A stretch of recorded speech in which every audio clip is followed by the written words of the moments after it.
Happy Face, coming at you from Prague and bringing you a happy face.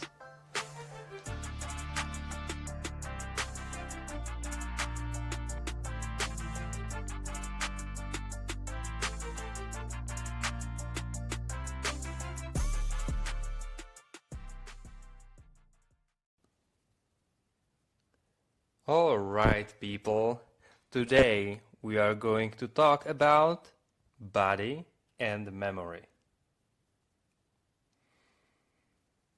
If I shrunk myself and you down to microscopic size and put you in the inner ocean of the human body, would you take the deep dive with me? Get ready for a big dog, drop of blood in your hand. No, actually not your hand. And safe ride back. At first, we float on the surface of our mind. Mind that remembers and recalls concepts and events.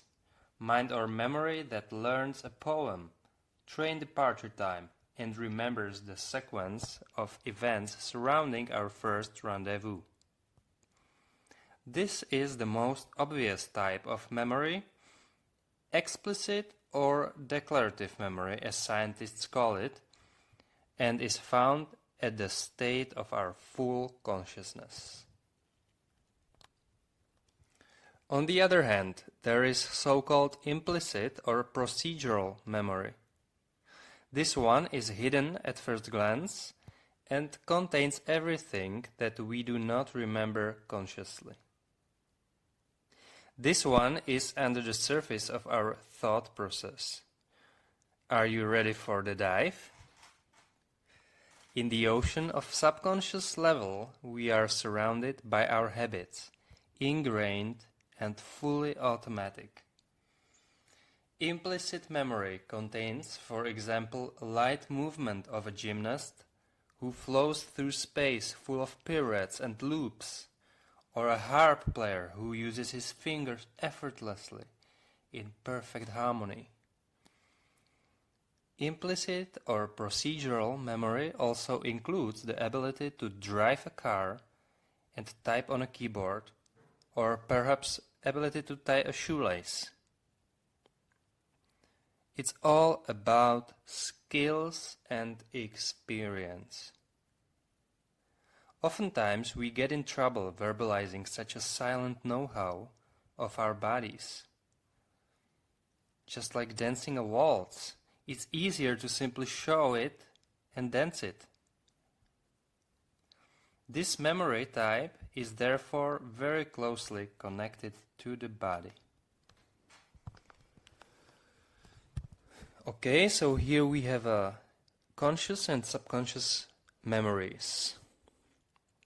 I want to show you now how implicit unconscious memory works in people whose explicit conscious memory is unavailable. The experiment was conducted by Swiss neurologist and psychologist Édouard Claparède and followed a patient who suffered from amnesia. The patient was a woman who was not able to store new information in her memory. In the study, Claparède gave her a hand with a pin in it to greet her with a handshake, and he slightly injured her. Next day, the patient was unable to remember the incident, but she was hesitant to shake an offered hand. Without access to conscious memory, the body of the patient was able to store the information. That was very interesting for me. But let's dive below the consciousness now. We descend from the brain area and follow nerve fibers deep down to connective tissue, muscles, organs, and cells. Nerve impulses move from brain structures down into the body as reaction to our senses, as reaction to life. Through perception, relationships, social and cultural influences, bodily experiences arise. They are formed. These experiences are inscribed in the body and can be of a wide spectrum, from negative, just like I described in the patient experiment, through neutral to positive. The positive one can be a heart rate that rises after a contact with a beloved person, for example. So now, try to imagine a large cattle dog in the neighbor's garden, jumping and barking ferociously at the fence every time you pass by. From time to time, there is no dog barking because it's busy hunting wolves somewhere. Your body, though, performs the same physiological responses when preparing to pass the unfriendly dog's fence. Our experiences affect bodily functions and have the power to change the structure of tissues and cells, even the biomechanics of the body, and can induce changes at hormonal and nervous levels.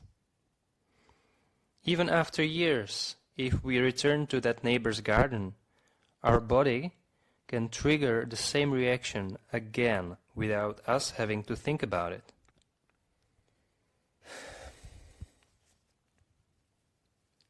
Just like sea currents, bodily signals flow in both directions. That is, also in the direction back to the brain.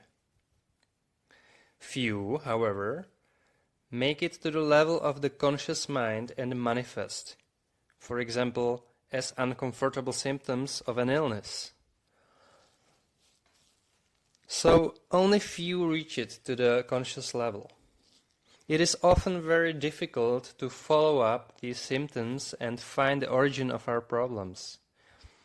It can be very helpful, and sometimes it is our last hope, to learn to listen to our body and understand more of what it has to say through different signals, such as fatigue, pain, etc. The body wants us to be aligned with it and act accordingly. Many modern therapies work with negative experiences on a physical level and stimulate healing from there. Many relaxation techniques open the door to inner spaciousness, silence, and stillness. This inner awareness enables us to see with clarity and detect potential problems or tensions in the body and mind. With that wisdom, we gradually emerge back to the surface and bring to light what was hidden and what could have blocked the flow of our life energy. We start feeling what was once undetectable. As they say, feeling is the key to healing. But I'm fit and happy, many can say. And that is great. But every step we take towards self-knowledge and expansion of our consciousness is a step closer to a greater freedom, relaxation, and insight in life. And that leads to a common well-being. There's nothing to lose. I will close this article with a quote from James Lowe. If we want to find out what's going on, we have to look. Look without trying to know what we should see.